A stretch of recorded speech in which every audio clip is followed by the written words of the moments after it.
तो एक्सचेंज मैंने आपको बताया कि वो चल ही रहा होता है।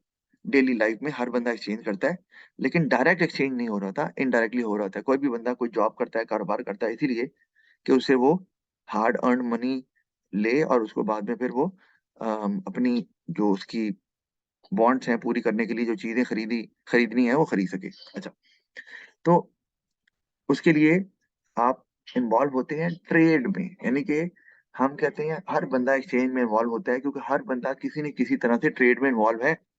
क्यों? आप मार्केट से जाके कोई चीज़ लेती हो अपनी मर्ज़ी की तो ट्रेड में इन्वॉल्व हो आप। आपके फादर बिज़नेस करते हैं, वो भी ट्रेड में इन्वॉल्व है। तो ट्रेड होती है तो एक्सचेंज भी साथ-साथ चलती रहती है। तो एक्सचेंज के लिए ट्रेड बहुत ज़रूरी है, वरना एक्सचेंज हो नहीं सकेगा। अच्छा, तो अभी हम ये देख लें जो मैंने बात की है कि difference between consumer goods and capital goods. तो कंज्यूमर गुड्स तो मैंने आपको बता दिया है कि वो फाइनल कंज्यूमर या एंड यूज़र्स इस्तेमाल करते हैं, जैसे क्लोथ्स, सेल फोन, कार है और कैपिटल गुड्स प्रोड्यूसर्स इस्तेमाल करते हैं, जैसे मशीनरी, फैक्ट्री, बिल्डिंग वगैरह। तो और नंबर 2 जो सेकंड पॉइंट है कि consumer goods can be durable and non durable. 2 types होती हैं कंज्यूमर गुड्स की। तो ड्यूरेबल नाम से नज़र आ रहा है जो लॉन्ग लास्टिंग होती है, जिनकी लाइफ लंबी होती है और आसान लफ्ज़ों में which can be used multiple times.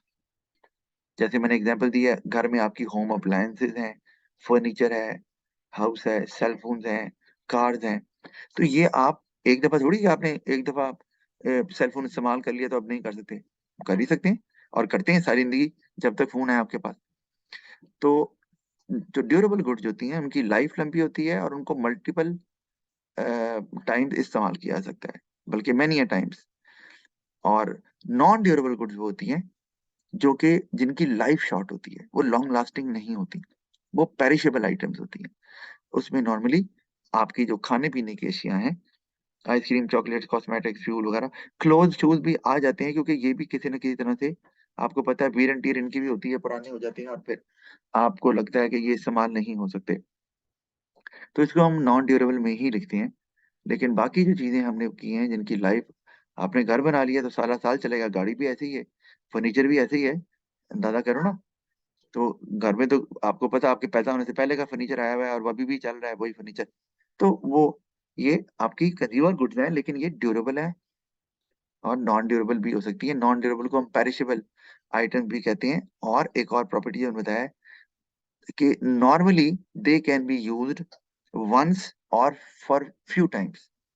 अब उसमें आइसक्रीम तो एक ही दफ़ा इस्तेमाल होती है, दोबारा कहाँ कर सकते हैं? चॉकलेट एक ही दफ़ा होती है। कॉस्मेटिक्स भी एक ही दफ़ा मतलब जितनी कॉस्मेटिक इस्तेमाल कर ली, वो अब दोबारा इस्तेमाल नहीं हो सकती और जो रिमेनिंग है वो आप इस्तेमाल करेंगे। इसी तरह आप पेन को ले लें, तो पेन की जो इंक है, पेन तो इस्तेमाल कर रहे हैं लेकिन पेन की इंक जो इस्तेमाल हो रही है, वो दोबारा इस्तेमाल नहीं हो सकती। इस तरह फ्यूल है, वो भी इस्तेमाल नहीं होता। क्लोथ्स और शूज़ जो हैं ये आप फिर भी इस्तेमाल कर सकते हैं मल्टीपल टाइम्स लेकिन फिर भी उतना ये इनकी लाइफ लॉन्ग नहीं होती जितनी कि ड्यूरेबल गुड्स की होती है। और कैपिटल गुड्स में अ, ये हार्ड प्रोडक्ट्स मैंने लिखा है और इनकी लाइफ स्पैन जो है वो कहीं ज़्यादा होती है compare to consumer goods.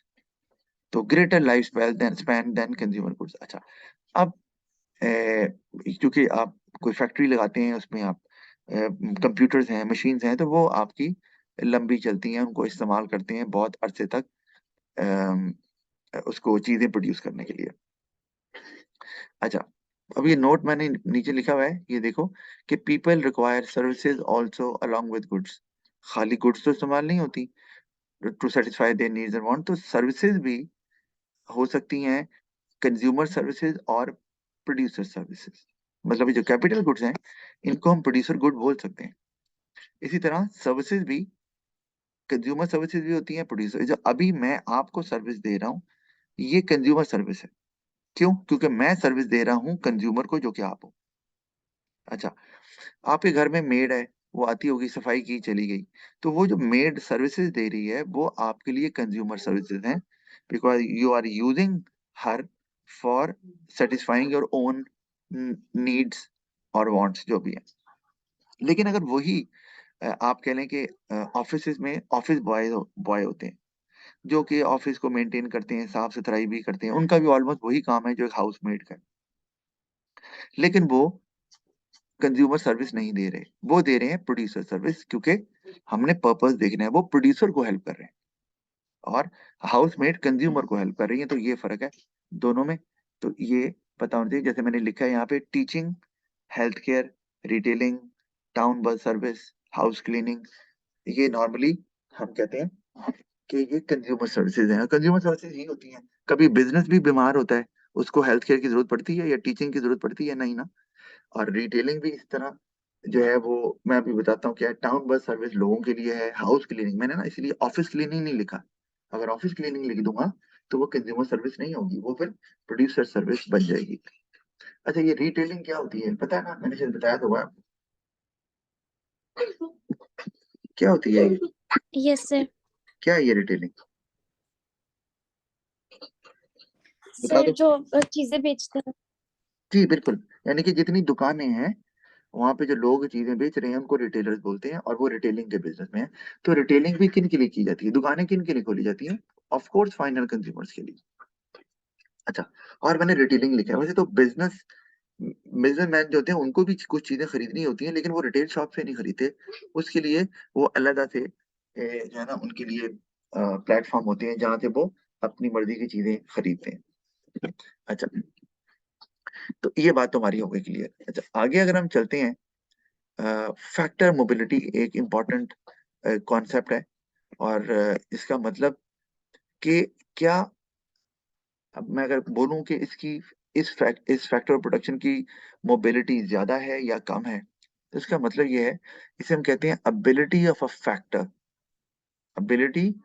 Factor to move from one area to another. Factor mobility.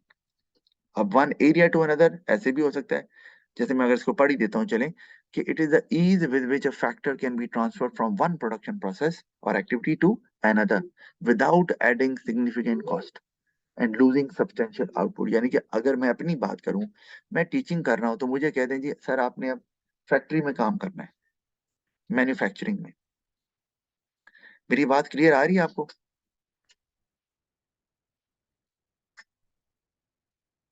कोई प्रॉब्लम आ रहा है कोई? सकीना, मेरी बात क्लियर आ रही है?